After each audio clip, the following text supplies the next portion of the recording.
میں قطر سے ملنے آیا ہوں صرف آپ سے. میرا سوال ہے کہ میں اہل سنت سے تعلق رکھتا تھا اور جب سے آپ کے بیان سنے میں کس فرقہ کو فالو کروں؟ بچ جائیں جی فرقوں سے. اللہ کا شکر ادا کریں اس لعنت سے آپ باہر نکلے ہیں. مطلب آپ مجھ سے یہ کہہ رہے ہیں کہ میں ایک فرقے سے نکلوں تو اب میں اور کس گندے تالاب میں چھلانگ ماروں؟ تو یہ تو کام کرنے کی ضرورت ہی نہیں ہے. یہ کون سی دین کی خدمت ہے فرقوں کے اندر گھس جانا؟ قرآن تو پورا اس کے خلاف ہے. وَاعْتَصِمُوا بِحَبْلِ اللَّهِ جَمِيعًا وَلَا تَفَرَّقُوا. تم سب کے سب مل کر اللہ کی رسی کو مضبوطی سے تھام لو اور فرقوں میں مت بٹو. اس آیت کے اوپر کسی نے عمل نہیں کرنا ہے, صرف انجینئر صاحب نے عمل کرنا ہے. اور اللہ کی رسی صحیح مسلم میں نبی علیہ السلام نے بیان فرما دیا کہ وہ قرآن ہے. ہر کوئی اللہ کی رسی ڈیفرنٹ بیان کرتا ہے. ہمارے بریلوی بھائی کہتے ہیں وہ دیکھا جی رسی ہوتی ہے نا جی, رسی کے اندر چھوٹے چھوٹے ریشے ہوتے ہیں, پھر مل کے ایک رسی بنتی ہے. وہ ایک رسی جو ہے وہ بابوں کی محبت کی ہے, ایک رسی جو ہے وہ نبی کی محبت کی ہے, ایک اللہ کی محبت کی. حالانکہ اللہ نبی سے کوئی کسی کا لینا دینا نہیں ہے, بابے ہی ہوتے ہیں سب کچھ ان کے. تو اللہ کے بندو, مطلب یہ بتایا جا رہا تھا کہ اس میں سے ریشے نکال لیں, ریشے ہی تو نکال دیے تم نے. وہ رسی ایک ہے, وہ اللہ کی کتاب ہے. وہ صحیح مسلم میں جو غدیر خم کی حدیث ہے قرآن اور اہل بیت, اس میں نبی علیہ السلام نے فرمایا قرآن اللہ کی کتاب ہے, یہ اللہ کی رسی ہے, جو اسے پکڑے گا ہدایت پر ہوگا, جو چھوڑ دے گا وہ گمراہ ہو جائے گا. تم اللہ کی کتاب کو پکڑو, اپنا تعلق اس کے ساتھ مضبوط کرو. اللہ کی کتاب اللہ کی رسی ہے. یہ اوپر تلے 4 احادیث ہیں صحیح مسلم میں. اور دوسری بھاری چیز میرے اہل البیت ہیں. میں اپنے اہل البیت کے معاملے میں تمہیں اللہ کا خوف دلاتا ہوں. 3 دفعہ نبی علیہ السلام نے فرمایا, لیکن امت بالکل الٹ چلی, نہ قرآن کو پکڑا نہ اہل بیت کو زندہ چھوڑا, بالکل الٹ چلی امت. تو قرآن اللہ کی رسی نبی علیہ السلام نے خود بیان فرما دیا. اور دیکھیں رسول اللہ کو سینٹرڈ کر کے اللہ تعالیٰ نے قرآن میں سورۃ الانعام کے اندر کیا ارشاد فرمایا, ان الذین فرقوا دینہم وکانوا شیعا. بے شک جنہوں نے اپنے دین میں فرقے بنا لیے اور اپنے آپ کو گروہوں میں بانٹ لیا, لست منہم فی شیء. اے نبی آپ کے ساتھ ان کا کوئی تعلق نہیں ہے. بے شک وہ کہتے رہے کہ غلامی رسول میں موت بھی قبول ہے, لبیک یا رسول اللہ کہتے رہے, ٹھیک ہے جی, نعرہ تکبیر لگاتے رہے, جو مرضی, آپ کے ساتھ ان کا کوئی تعلق نہیں. جنہوں نے گروہوں میں بانٹ لیا اپنے آپ کو اور فرقہ واریت پھیلائی, انما امرہم الی اللہ ثم ینبئہم بما کانوا یفعلون. ان کا معاملہ اللہ کے سپرد ہے, پھر اللہ انہیں بتا دے گا جو دنیا میں انہوں نے کرتوت کیے تھے. اب یہ آیت اسپیسیفکلی یہود و نصارہ کے بارے میں نازل ہوئی کہ انہوں نے دین میں فرقے بنائے ہیں. اے نبی آپ کا ان سے کوئی تعلق نہیں ہے. یار ایک باہر کی پارٹی فرقے بنائے اور سیدنا ابراہیم خلیل اللہ کے دین کو چھوڑ دے, اگرچہ اپنے آپ کو ابراہیمی کہتی ہو, کرسچن بھی کہتے ہیں ہم ابراہیمی ہیں, نصارہ بھی کہتے ہیں ابراہیمی ہیں, اس کے باوجود رسول اللہ کو کہا جا رہا ہے صلی اللہ علیہ وسلم آپ کا ان سے کوئی تعلق نہیں ہے. اور اگر نبی کے اپنے ماننے والے یہ کام کریں تو انہیں تو پڑیں گے لتر. وہ دوسروں کی غلطی نہیں برداشت کی جا رہی, اپنوں کو چھوڑتا ہے کوئی؟ کس لیول پہ اتر کے, ماں کان ابراہیم یہودی ولا نصرانی ولکن کان حنیفا مسلما وما کان من المشرکین. اوے ابراہیم نہ تو یہودی تھے نہ نصرانی تھے, وہ تو سب سے ٹوٹ کر ایک اللہ کے ہو گئے تھے اور وہ مشرک نہیں تھے. یعنی وہ یہود و نصارہ دونوں کلیم کرتے تھے کہ ہم ابراہیمی ہیں. اللہ نے کیا فرمایا, نہ. ہاں یہ نہ بڑی امپورٹنٹ ہے, نہ سے سٹارٹ ہوا ہے. ما کان ابراہیم یہودی ولا نصرانی. نہیں تھے ابراہیم علیہ السلام نہ یہودی تھے نہ نصرانی تھے. ولیکن, یہ اردو میں بھی آتا ہے لیکن, ولیکن کان حنیفا مسلما وما کان من المشرکین. حنیفہ تھے, سب سے ٹوٹ کر ایک اللہ کے ہو جانے والے, اور مسلم تھے, سنی شیعہ نہیں تھے. ہاں, اور ایک اللہ کے ماننے والے تھے, مشرک نہیں تھے. آج بھی ابراہیمی وہ ہوگا جو ابراہیم علیہ السلام کے طریقے پہ ہوگا, سب سے ٹوٹ کر ایک اللہ کا ہو جانے والا, تابع فرمان. اور پھر اللہ تعالیٰ حضرت ابراہیم کو کتنا آن کرتے ہیں قرآن میں, ملت ابیکم ابراہیم هو سماکم المسلمین من قبل وفی ھذا پیروی کرو ابراہیم کی ملت کی جس نے تمہارا نام مسلم رکھ دیا تھا من قبل، اس قرآن کے نزول سے پہلے، وفی ھذا، اور اس کتاب میں ہم نے بھی تمہارا نام مسلم رکھ دیا ہے۔ اب اس سے زیادہ آپ کو کیسے سمجھایا جائے؟ باقی جتنی جگہیں آتی ہیں نا وہاں پہ یہ فرقہ باز جو ہے نا مسلم کا جو ترجمہ ہے نا وہ اس اعتبار سے کرتے ہیں کہ وہ اس کی تفصیلات میں پڑ جاتے ہیں۔ ہم کہتے ہیں نا قرآن میں ہے یا ایھا الذین آمنوا اتقوا اللہ، یا ایھا الذین آمنوا اتقوا اللہ حق تقاتہ ولا تموتن الا وانتم مسلمون، اے اہل ایمان اللہ کا تقوی اختیار کرو جیسا کہ تقوی اختیار کرنے کا حق ہے، اور تمہیں موت نہ آئے مگر اس حال میں کہ تم مسلم مرنا۔ تو وہ کہتے ہیں یہاں مسلم سے مراد ہے اللہ کے تابع فرمان ہو کر، یعنی اللہ کے سامنے سر تسلیم خم کرتے ہوئے مرنا۔ لیکن مرنا بریلوی، مرنا دیوبندی، مرنا اہل حدیث، مرنا شیعہ، لیکن پکے شیعہ ہو کے مرنا، پکے سنی ہو کے مرنا۔ مسلم کا مطلب ہے تابع فرمان ہو کر۔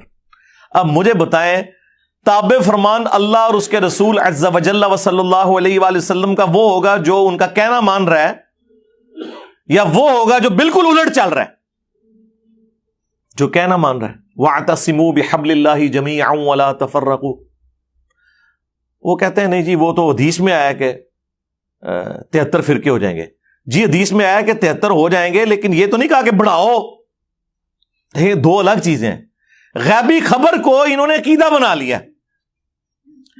وہ تو سر صحیح مسلم میں آیا ہے کہ قرب قیامت میں عورتیں ایسا لباس پہنیں گی گویا کہ ننگی نظر آئیں گی، یا تو وہ چست لباس ہوگا یا باریک ہوگا۔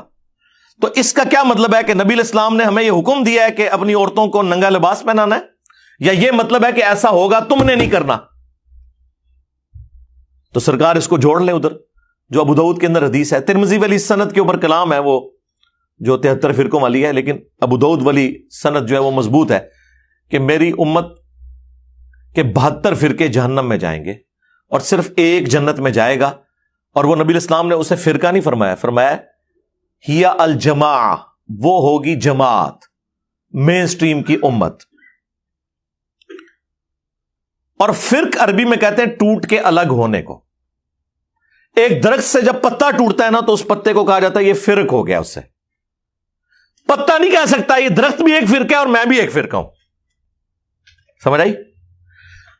تو اسلام ایک درخت تھا، نبی علیہ السلام کے مبارک زمانے میں صحابہ اہل بیت ایک گروہ تھے، کوئی فرقے نہیں تھا۔ جب ان سے ٹوٹ کے لوگ الگ ہوئے، 72 پتے ٹوٹ گئے، اب وہ 72 یہ کہیں گے کہ اس درخت کو ملا کے ہم ٹوٹل 73 فرقے ہیں، یا یہ کہا جائے گا کہ یہ 72 فرق ہیں، وہ اصل ہے۔ اسی لیے میرا چیلنج ہے کسی حدیث میں اس جنتی گروہ کو فرقہ نہیں کہا گیا۔ وہ ٹیکنیکلی غلط ہے، وہ فرقہ ہو ہی نہیں سکتا۔ جس سے ٹوٹ کے چیز الگ ہو وہ فرقہ ہوتی ہے، اصل چیز تو اپنی جگہ موجود ہے، سمجھ آئی؟ اس کو آپ فرقہ کیسے کہہ سکتے ہیں؟ یہ لنگوسٹک میں ہی غلط سٹیٹمنٹ ہو جائے گی۔ اس کے لیے لفظ ہے طائفہ منصورہ، بخاری مسلم دونوں میں حدیث ہے، میری امت کا ایک گروہ قیامت تک حق پر قائم رہے گا، اور کوئی نقصان پہنچانے والا انہیں نقصان نہیں پہنچا سکے گا، وہ حق پر قائم رہیں گے یہاں تک کہ قیامت کی صبح ہو جائے۔ اور امام بخاری نے پتہ ہے اس حدیث کے اوپر کیا باب باندھا ہے؟ ہوا اہل العلم، اس سے مراد وہ لوگ ہیں جو علم والے ہیں۔ انہوں نے نہیں کہا کہ اس سے مراد بریلوی، دیوبندی، وہابی، شیعہ، سنی ہے، اہل علم ہے۔ بعض جہادی تنظیمیں اس کی ایک طریق سے اٹھاتی تھی کہ قیامت تک وہ قتال کرتا رہے گا حق کی خاطر، اور وہ ہمارے مال سے، ہمارے بچوں کی جانوں سے کھیلتے رہے۔ آج وہ FATF کی تلوار میں آ گئے ہیں، اور اب ہماری اسٹیبلشمنٹ اور ہمارے اداروں کو بھی ہوش آئی کہ یہ تو ہمارے بچوں کو ہی مار رہے ہیں۔ تو ہم نے تو 2013 میں ہی کہہ دیا تھا کہ یہ تانوں لمحہ پان گئے۔ اس ٹائم ہماری باتیں انہیں بری لگتی تھی، اب تو کہتے ہیں انجینئر صاحب آپ ٹھیک کہتے تھے۔ تو یہ جہادی تنظیمیں اس حدیث کو جی وہ قتال کر رہے ہیں، لیکن امام بخاری نے ان کا سارا فہم ہی الٹ دیا. انہوں نے اوپر باب باندھا ہوا اہل العلم، یعنی اس سے مراد علمی قتال کرنے والے لوگ ہیں. ہم اس قتال کے مخالف نہیں ہیں، آرمڈ کنفلکٹ کے مخالف نہیں ہیں، لیکن یہ کون سا آرمڈ کنفلکٹ ہے کہ ایک مسلمان دوسرے کو مار رہا ہے فرقے کی بنیاد پہ، لسانیت کی بنیاد کے اوپر، عقیدے کے اختلاف کی بنیاد کے اوپر؟ یہ کون سا اسلام ہے؟ ایون کسی غیر مسلم کی جان بھی نہیں لی جا سکتی ناحق. تو یہ علمی قتال ہے، اس میں وہ والا قتال بھی آ جائے گا جو اسلام کا سمم بونم ہے، ہائیسٹ گڈ ہے، اور علمی قتال. اور یقین مانے پاکستان کو اس وقت علمی قتال کی ضرورت ہے، اس تطہیر کی ضرورت ہے. جو آج آپ کو لوگ بتا رہے ہیں جی کاؤنٹر نیریٹو کریں، جی نیریٹو آپ نے بنایا تھا، کاؤنٹر نیریٹو ہم کریں. ہم تو کر رہے ہیں، اس وقت سے کر رہے ہیں جب آپ وہ والا نیریٹو بنا رہے تھے. ہم اس وقت سے آپ کو کاؤنٹر کر رہے ہیں. آپ ہماری جگہ پہ آگے کھڑے ہو گئے ہیں. اب آپ کو اندازہ ہوا ہے کہ ایک عام بندے کے ہاتھ میں اسلحہ دینے کا کیا نقصان ہوتا ہے، وہ آپ کے سامنے ہے. یہ صرف فوج کا، پولیس کا کام ہے. پولیس کا کام ہے with in country rate of the government کو اسٹیبلش کرنا، اور بارڈرز کے اوپر فوج کا کام ہے کہ وہ اسٹیبلش کرے. اور سیاست میں دونوں کا کوئی دخل نہیں ہے. اور کسی نان اسٹیٹ ایکٹر کو اجازت نہیں ہونی چاہیے کہ وہ اپنی پارٹی اور جتھا بنا کے تو غنڈہ گردی شروع کرتے ہیں. وہی دیکھ لیں جو جہادی انہوں نے پالے ہوئے تھے نا، آج یہ جتنے جیب تراش ہیں نا اور اغوا برائے تاوان کر رہے ہیں اسلحے کے زور کے اوپر، یہ زیادہ تر وہی جہادی تنظیموں کے لوگ ہیں، کیونکہ بے روزگار ہو گئے نا. پہلے بھی ہمیں مار رہے تھے، اب بھی ہمیں مار رہے ہیں. تو یہ فرقہ واریت اسلام میں حرام ہے. لہذا کسی حدیث میں نہیں آیا کہ فرقے بناؤ. وہ تو کہا گیا کہ فرقوں میں بٹ جائے گی، تم نے یہ حرکت نہیں کرنی.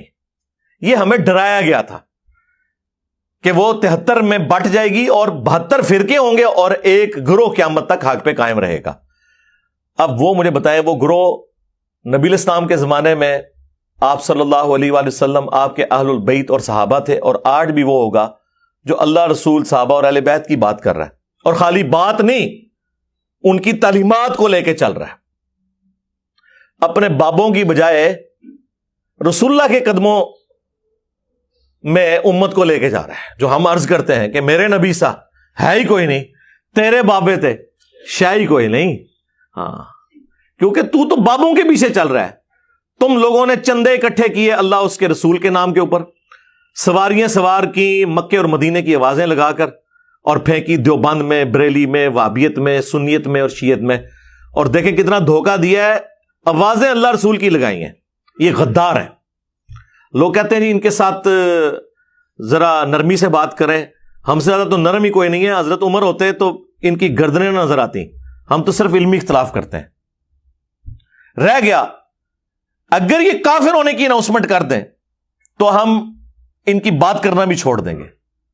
ٹھیک ہے، مر جائیں کفر کی موت. لیکن اگر آپ اسلام میں رہتے ہوئے نام لوگے اللہ اور اس کے رسول کا تو آپ ہو غدار. تو غداروں کو تو ہم نہیں چھوڑیں گے. آپ کافر مر جاؤ کچھ بھی نہیں کہیں گے. قرآن میں ہے وَلَا تَسُبُّوا الَّذِينَ يَدْعُونَ مِن دُونِ اللَّهِ فَيَسُبُّوا اللَّهَ عَدْوًا بِغَيْرِ عِلْمٍ. لوگوں کے جھوٹے خداؤں کو گالی مت دو، ورنہ وہ تمہارے سچے خدا کو گالی دیں گے بغیر علم کے. ہم نے تو خیر گالی کبھی بھی نہیں دی، لیکن یہ کافروں کے لیے ہے. مسلمانوں نے جو جھوٹے خدا گھڑ لی ہیں، جھوٹے پیغمبر گھڑ لی ہیں، جھوٹے بابے گھڑ لی ہیں قرآن و سنت کے مقابلے پہ، انہوں نے تو لمبا بنایا جائے گا علمی طور پہ، کیونکہ وہ غدار ہیں. کافر ہو جائیں ٹھیک ہے، آج مجھ سے سرٹیفکیٹ لے لیں، میں کل سے ان کے بارے میں بات کرنا چھوڑ دوں گا. لیکن اگر آپ اسلام کا نام لیں گے اور اسلام کے نام سے دھوکہ دیں گے اس امت کو، تو سرکار غدار کی سزا تو دنیا کے ہر قانون کے اندر یہی ہوتی ہے کہ انہیں ایکسپیل کیا جاتا ہے وہاں سے. ہم چونکہ اس طرح کے معاملات میں نہیں اترتے، ہم تو صرف علمی اختلاف کرتے ہیں. تو یہ فرقہ واریت ان لوگوں نے پھیلائی ہوئی ہے. نبی علیہ السلام کے بارے میں ایک زبردست حدیث مسند احمد کے اندر موجود ہے، اور وہ حدیث مشکات المصابیح کے اندر بھی موجود ہے. مختلف کتابوں میں ہے، لیکن جو صحیح سند ہے وہ مسند احمد کی ہے، مشکات کے اندر بھی موجود ہے. بڑی زبردست حدیث ہے یہ. نبی علیہ السلام نے زمین کے اوپر ایک سیدھی لکیر کھینچی اور اس کی دائیں بائیں ٹیڑھی لکیریں کھینچی، اور پھر نبی علیہ السلام نے اپنی مبارک انگلی اس سیدھی لائن کے اوپر رکھی اور سورۃ الانعام کی آیت تلاوت کی، وَأَنَّ هَذَا صِرَاطِي مُسْتَقِيمًا، یہ ہے میرا سیدھا راستہ، فَاتَّبِعُوهُ، اسی کی پیروی کرو، وَلَا تَتَّبِعُوا السُّبُلَ، اور ارد گرد کے جو راستے ہیں ان کی پیروی مت کرو، وہ تمہیں اللہ کے راستے سے بہکا دیں گے۔ یہی وہ چیز ہے جس کی اللہ تعالیٰ تمہیں وصیت کرتا ہے تاکہ تم ڈر جاؤ۔ یہ نبی علیہ السلام نے تلاوت کی، اور پھر نبی علیہ السلام نے ساتھ فرمایا کہ یہ سیدھا راستہ میرا راستہ ہے، یعنی نبی علیہ السلام کا راستہ، اور یہ ارد گرد جو ٹیڑھے راستے ہیں نا، یہ شیطان کے راستے ہیں۔ اور نبی علیہ السلام فرمایا ہر راستے کے اوپر ایک شیطان بیٹھا ہوا ہے جو تمہیں اپنی طرف بلا رہا ہے، یعنی یہ جو کہہ رہے ہیں نا ساڈے فرقے چ آ جاؤ، جنتی فرقہ ساڈا ہے، جہاں تواڈے بارے اللہ نبی صاحب 10 گئے میں فکر رہو۔ نبی علیہ السلام فرمایا ادھر ادھر نہیں جانا، میرے راستے پہ جانا ہے۔ تو اس میں صراط الذین انعمت علیہم کے نام کے اوپر جو یہ دھوکہ دیتے تھے امت کو، وہ بھی کلیئر ہو گیا۔ نبی علیہ السلام نے فرمایا یہ تو ہم سورہ فاتحہ شروع کرتے ہیں نا، ایاک نعبد و ایاک نستعین، عبادت بھی اللہ کی، مدد بھی اللہ سے مانگنی ہے، یعنی کہ دعا بھی اللہ سے کرنی ہے، ظاہری مدد تو آپ مانگ سکتے ہیں، تو قرآن میں حکم ہے وَتَعَاوَنُوا عَلَى الْبِرِّ وَالتَّقْوَى وَلَا تَعَاوَنُوا عَلَى الْإِثْمِ وَالْعُدْوَانِ، نیکی پرہیزگاری میں ایک دوسرے کی مدد کرو، برائی میں الگ رہو۔ ظاہر دنیا کو اللہ نے اسباب کے ساتھ جوڑا ہے، پیاس بجھانے کا ذریعہ پانی کو بنایا ہے، کھانے کو ہماری بھوک مٹانے کا ذریعہ، لیکن ایک ہے دعا کرنا، وہ اللہ کے ساتھ خاص ہے۔ تو یہ کہتے ہیں جی آگے چلیں، جی آگے ہم چلتے ہیں، تو یہ آگے چلتے ہیں تو ڈائریکٹ ہی آگے چلے جاتے ہیں، بیچ میں پھر چھلانگ مار دیتے ہیں، کہتے ہیں جی صراط الذین انعمت علیہم۔ اس سے پہلے بھی ایک آیت تھی اہدنا الصراط المستقیم، کاش یہ آپ نے مانگی ہوتی تو آپ کو صراط مستقیم مل جاتا۔ آگے چلے جاتے ہیں، ہم کہتے ہیں جی آگے چلنے سے پہلے ذرا پیچھے دیکھ لیں آپ نے کیا پڑھا ہوا ہے۔ وہ کہتے ہیں نہیں صراط الذین انعمت علیہم، آیت یہ پڑھتے ہیں کہ راستہ ان لوگوں کا جن پر تیرا انعام ہوا، اور نام لیتے ہیں انڈیا پاکستان کے ان بابوں کے جو قرآن کے نازل ہونے کے 500 سال بعد 600 سال بعد آئے۔ یار ان کے تو باپ دادا کیا پردادے لکڑ دادے پیدا بھی نہیں ہوئے تھے، قرآن نازل ہوا تھا، تو یہ بیچ میں کہاں سے آ گئے؟ قرآن تو صراط الذین انعمت علیہم انہی کو جانتا ہے نا کہ جنہیں قرآن کہہ رہا ہے من النبیین والصدیقین والشہداء والصالحین، سورۃ النساء کے اندر۔ اور ڈیفینیٹلی کون؟ انبیاء اکرام، صحابہ اکرام اور اہل بیت۔ بعد میں تو ہر فرقے کا اپنا باب ہے۔ بریلویوں کے جو صراط الذین انعمت علیہم ہیں وہ دیوبندیوں کے نزدیک مشرک ہیں، اور دیوبندیوں کے جو صراط الذین انعمت علیہم ہیں وہ بریلویوں کے نزدیک گستاخ رسول ہیں۔ سامو بڑے بڑے صراط الذین انعمت علیہم، اور ہمارے صراط الذین انعمت علیہم وہ ہیں جنہیں سارے مانتے ہیں، یعنی نبی علیہ السلام، اہل بیت اور صحابہ اکرام علیہم رضوان و علیہم السلام اجمعین۔ ٹھیک ہے، تو پیچھے آپ پڑھ کے دیکھیں اہدنا الصراط المستقیم، اے اللہ ہمیں چلا سیدھے راستے پر، راستوں پر نہیں۔ ہاں کہتے ہیں جی سارے ہی حق پہ ہیں، چاروں فقہ حق کے اوپر ہیں، اور مصلی خانہ کعبے میں 4 ڈالے رکھے انہوں نے 1517 سے لے کے 1917 تک، 400 سال تک خانہ کعبے میں 4 امام تھے، حنفی شافعی مالکی حنبلی، سارے الگ الگ نماز پڑھتے تھے اور کہتے تھے چاروں امام حق پہ ہیں، تو نماز تو کٹھی پڑھو، چلو ایک حنفی پڑھا لے دوسرا شافعی پڑھا لے، نہیں، امام اپنے اپنے، مصلی اپنے اپنے، اور چاروں حق پہ ہیں۔ کیوں دھوکھا دے رہے ہو؟ کہاڑیاں بند کرو۔ گورا اسی لیے تو آپ کا مذاق اڑاتا ہے، یہ تو سعودی حکومت نے آ کے اٹھائے ہیں یہ مسلح، اس پہ میری تفصیلی ویڈیو ریکارڈ ہے۔ 400 سال تک انہوں نے کعبے کو بھی فرقوں میں ڈیوائڈ کیا ہوا تھا، تو کہاں سے سارے حق پہ ہیں؟ بلکہ سنن ابن ماجہ میں ایک روایت جو ہے نا، یہی والی حدیث، اس میں تو نبی علیہ السلام نے 2 لکیریں دائیں کھینچی اور 2 لکیریں بائیں کھینچی، اور آپ فرمایا یہ چاروں شیطان کے راستے ہیں۔ ہائے ہائے ہائے، ایک کہتے چاروں حق پہ ہیں، حضور نے کہا چاروں شیطانی راستے ہیں، اور بیچ میں میرے والا راستہ ہے۔ منو تو لگ رہا ہے تو ہم نہیں کہہ کے گئے نا، اور اس میں اماموں کا قصور نہیں ہے، ذہن میں رکھیے گا۔ آج ہم کرسچینٹی کو جب کنڈیم کرتے ہیں نا، ہمیں وسوسہ بھی نہیں آتا کہ نعوذ باللہ ہم عیسیٰ ابن مریم کی توہین کر رہے ہیں۔ ہم ایک لمحے کے لیے بھی ان کی توہین کریں تو یہ توہین اسی طریقے سے ہے جس طرح ہم اپنے پیغمبر کی کر رہے ہیں، نعوذ باللہ من ذالک۔ اسی طریقے سے جب ہم حنفی، شافعی، مالکی، حنبلی فرقوں کو کنڈیم کرتے ہیں، سنی شیعہ فرقوں کو کنڈیم کرتے ہیں، تو اس سے مراد وہ بزرگ نہیں جن کی طرف انہوں نے اپنے آپ کو منسوب کیا ہوا ہے، وہ تو اس چیز سے بری ہیں، ان کا کیا لینا دینا ان کے ساتھ؟ انہوں نے ان کے ناموں کو بیچا ہے، اور جو اللہ رسول کے ناموں کو بیچ سکتے ہیں تو باقی امام تشیعی کوئی نہیں ان کے نزدیک، ان کو تو وہ سیل پہ لگا کے بیچیں گے۔ جنہوں نے اللہ رسول کے نام بیچ کے کھائے ہیں ان کے لیے امام حنیفہ، امام شافعی، امام مالک، امام احمد حنبل رحمہم اللہ اجمعین ورضی اللہ عنہم اجمعین وعلیہم السلام اجمعین کے ناموں کو بیچنا کوئی مسئلہ ہے ان کے لیے؟ ان کے ساتھ کیا کچھ انہوں نے منسوب کیا ہوا ہے؟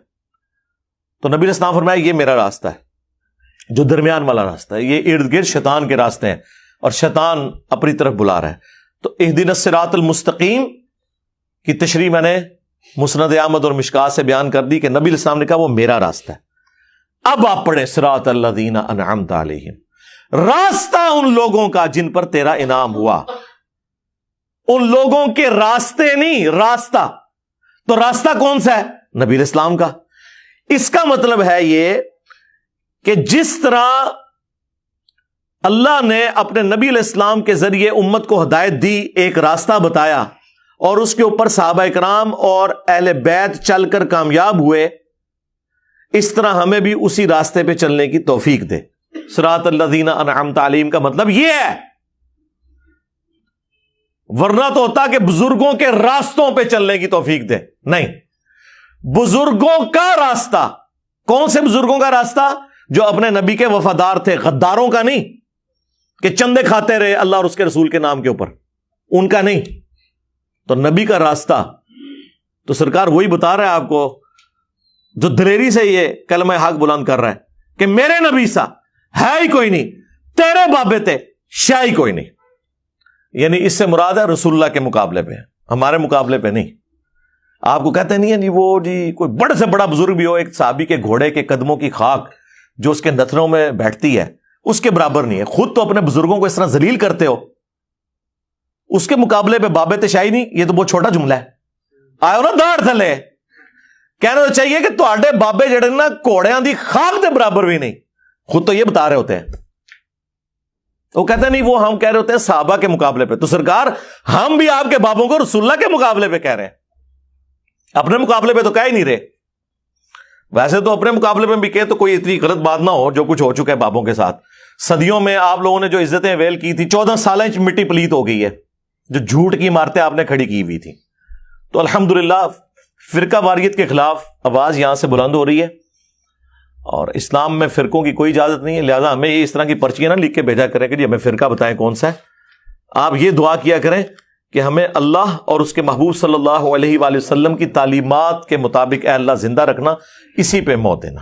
آمین۔ صلو علی محمد وآل محمد، اللہم صلی علی محمد وعلی آل محمد واصحاب محمد وازواج محمد اجمعین الی یوم الدین، آمین۔